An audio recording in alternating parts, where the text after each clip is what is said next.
Donc maintenant, on est dans la même situation. On est une situation où en haut, il y a un débat. On a besoin d'alimenter, de donner aux tzadikim. Il faut leur donner des arguments. Les meilleurs arguments, c'est la présence dans ce moment-là d'ouverture des portes du ciel. À Chatzot, les portes du ciel elles sont ouvertes. Les tzadikim, ils sont en pleine communication avec nous. C'est tranquille, la communication, elle passe. Et les tzadikim, ils sont en train de discuter avec Hachem. Donc, il faut profiter à ce moment-là de placer tout ce qu'on peut placer comme prière et aussi comme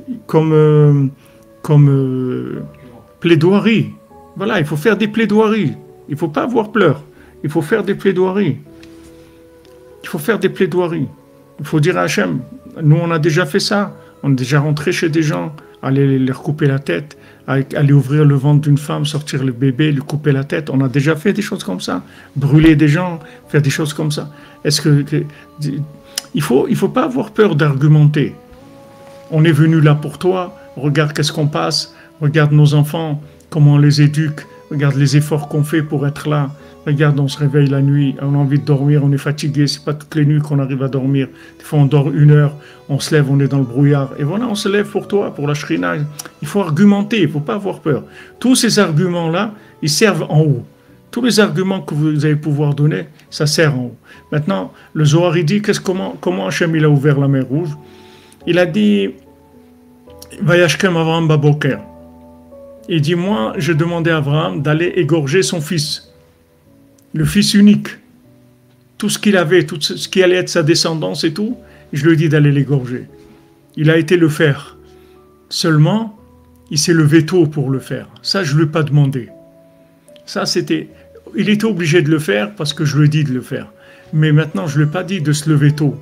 Mais lui, dès qu'il a pu le faire, le plus tôt le matin, il a été le faire.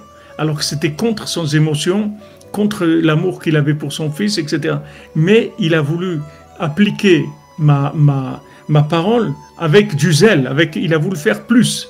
Alors maintenant ça fait pas partie des choses justes. Il s'est dépassé, donc maintenant aussi je vais appliquer à ses enfants. Ce dépassement, je vais l'appliquer maintenant et on va ouvrir la mer Rouge. C'est comme ça qu'Hachem il a fait.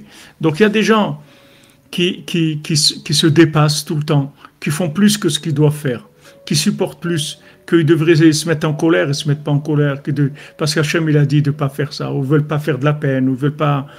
Des fois, des gens, ils veulent exiger quelque chose qui leur revient, et ils disent rien, parce qu'ils ne veulent pas créer des histoires. Ils se dépassent. Maintenant, il faut savoir que tous ces dépassements de chacun et de chacune, qu'on a pendant des années, quand il y a des moments comme ça, tout ça, ça vient sur le plateau pour défendre.